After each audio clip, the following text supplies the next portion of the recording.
Hi, and welcome to the Grace Cycle Show. I'm your host, Karen Dittman, and our goal here is for you to stop trying harder in your relationship with God and find a different way to grow through His grace. In today's episode, we're going to talk about community, the fourth step of the Grace Cycle. But before we get started today, do you feel like you're running on life's hamster wheel and it just won't stop? If that's how your life feels to you, then I'd like to invite you to take my quiz, How Fast is Your Hamster Wheel Spinning? It's only 50 seconds. You can take it at hamster.onefit-wellness.com. Click on the link in the show notes to get to the quiz too. And this quiz will help you to see what's spinning your hamster wheel, how that's impacting you, and what you might be able to do to help it slow down. So in today's episode, I want to talk about the importance of community, having support in your life, but even more specifically, how do you find this support? When I've talked earlier in the beginning of this podcast, there were a couple of episodes, one where I talked about curiosity and the other where I talked about connection. And if you remember, it's really important that we stay in connection with God, with ourselves, and with others. So this step of the grace cycle is about building healthy connections with others. True community, the kind of community that will give you the support that you need, looks like mutual relationships, a back and forth of encouragement, where we are being one another's cheerleaders. Last week, I was at a conference and I roomed with a woman I had met on Facebook, but we didn't know each other in person until I walked into the room with her. And one of the things I noticed about her was how she was such a cheerleader for other people. It was beautiful to see how she was constantly bringing up what everybody else was doing and introducing people to help them make connections with each other to support their ministries.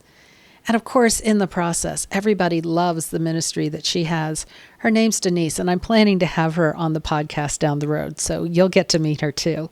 But I just loved meeting Denise and seeing how she became a cheerleader for me, telling other people about what I was doing before I had a chance to tell them what I was doing. And it gave me an opportunity to just bless her with encouragement for her ministry and what she's doing. So that's part of what this can look like, having healthy support, being each other's cheerleaders. It also looks like wanting the best for one another, wanting to see each other succeed. Because the reality is we can all win. Life is not a competition. And when one person wins, then it doesn't mean somebody else has to lose. When one person succeeds, there is still room in God's economy and in God's kingdom for all of us to be working and serving Him and seeing success. Maybe it comes at different times for different people, but God is building all of us up to build His kingdom. And maybe He has something to do in me to make me wait to see how He's going to use me. But that's okay. So we want to encourage each other. We want to see each other succeed and see the best for each other. Another thing that is important is emotional and spiritual safety with each other. I'll talk about that a little bit more in a minute. And that can also look like being open, not judging, being accepting of each other. So what do you look for to find the safe, healthy community that will help you grow, that will support you as you're moving through the grace cycle? Who are the people that you can share with what you're working on with God? Your one simple change that you are working on, the big picture area that you got clear on right from the beginning, that you're wanting to see change in your life. How do you find those people if you don't already have them? I would say first, look around. Who is around you in your life, in your faith community, who you see is growing closer to Jesus, who is making a point of growing closer to God? It's been said that we become like the sum of the 5 people we spend the most time with. When we become close to people who are closer to Jesus, they will help us draw closer to Jesus too. And by the way, that becoming like the people you spend the most time with, that's actually scientifically proven through what we call mirror neurons in our brains. I wrote about this in Thriving in Grace and even linked in that book to a video that I found on YouTube about how this works. That we have things in our brain that reflect what we see in other people, for better or for worse. And we become like these people that we spend time with. So for better or for worse, pay attention to how that dynamic works in your life. An example is I've been part of a ministry for over 13 years now, where we are all continuing to, we say, do our work. We're all continuing to work on growth, on becoming closer to Jesus.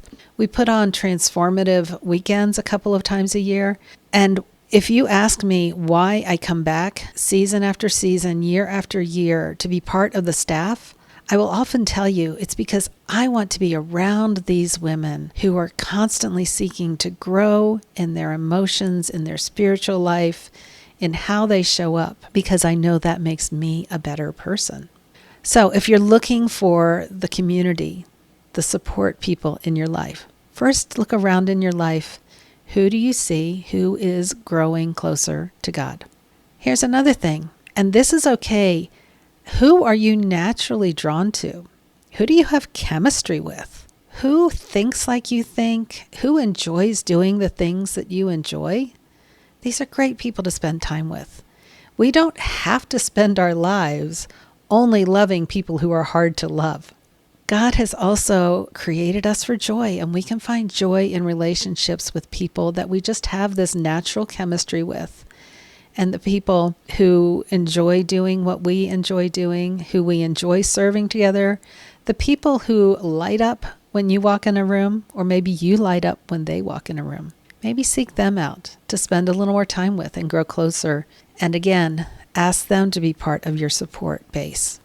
Here's some other really important things to look at in finding the kind of people that really will give you support. Who do you know who really respects the privacy and boundaries of other people? It's been said that if somebody comes to you gossiping about another person, it's very likely that they would also gossip about you to others. So, who is careful and respects privacy? Who respects boundaries? Who do you know who is living with integrity, who is honest, who lives out the words that they say, or for some reason they say they will do something and can't keep that? They admit it, and they maybe even apologize. But integrity is really important. Who do you see being honest with their feelings and honoring other people's feelings? They don't try to minimize, invalidate, or pass over, or tell people to just move on. They really do honor their own and others' emotional states. Now, sometimes, admittedly, we might have those kind of people in our lives. And I was here many years ago. There was a season where I was really struggling with depression, and I didn't want to share it with anyone else. I didn't feel safe to share about this and about what was going on in my life openly with the other women around me in my church. I felt afraid that they would judge me and reject me. And part of that was that we all have a tendency to just wear masks when we're with other people. I was putting on my I'm okay mask, and other people were showing up with their masks on. So I couldn't really see if I would be accepted, if I would still be loved if I shared about my struggles. But there was a time when several of us went to a conference together and then met together after that conference. And as we were sharing about what we had learned and what God had done, I saw some other people's masks come off. And then I felt safe to share about my own struggles with depression. And when I did, and when I was open and vulnerable with these women, I didn't receive judgment or rejection. Instead, I was met with the support of their prayers. I was met with love. I was met with acceptance from others instead of what I feared. So you might ask yourself if you might need to take a risk with someone that you have noticed treats others with respect, treats others the way I talked about a minute ago. Someone who maybe you have seen take their mask off would be safe for you to take your mask off with. And another question you might ask yourself is, am I a safe person for others? The same kinds of things that I encourage you to seek out in others, also consider whether you are building these in your own life. Are you seeking to grow closer to God? Do you respect the privacy and boundaries of other people? Are you honest, living in integrity, doing what you say you will do? Do you acknowledge and honor your own emotions and the feelings and emotions of other people without expecting, let's just get over this? So maybe as I'm asking this, you become aware that this is an area that you need to grow in being safe for others. Or maybe you're feeling like, I would love help in finding a healthy community for myself because I just don't see this around me at all. If that's the case, you are welcome to reach out to me because I am working on building a community where it is safe, where nobody is being judged, where we are all growing together closer to God, accepting and honoring one another where we are, and encouraging one another to grow and to grow deeper in our relationships with God and one another. So if you're listening to this and you feel like what I'm talking about is something that you need in your life, let's talk more. I'm going to put a link in the show notes here so that you could actually just schedule maybe a 30-minute call with me. And so we can talk a little bit more about what this would look like, how I can support you. Just going to put that out there.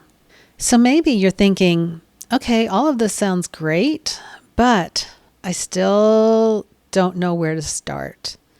And it could be because you've got a lot of chaos in your brain or in your life. You feel like you're on that hamster wheel that I talked about before. So that's why I created my quiz, How Fast Is Your Hamster Wheel Spinning? You can find it at hamster.onefit-wellness.com or just click on the link in the show notes. And the quiz and its results will help you figure out your next steps to thrive by living in grace. So that's it for today. Would you please take a second just to subscribe to the show so you'll be notified when future episodes come out? And also, it would mean the world to me if you would rate or review this show so that other people can find it. Until next time, get curious, stay connected, and live in grace.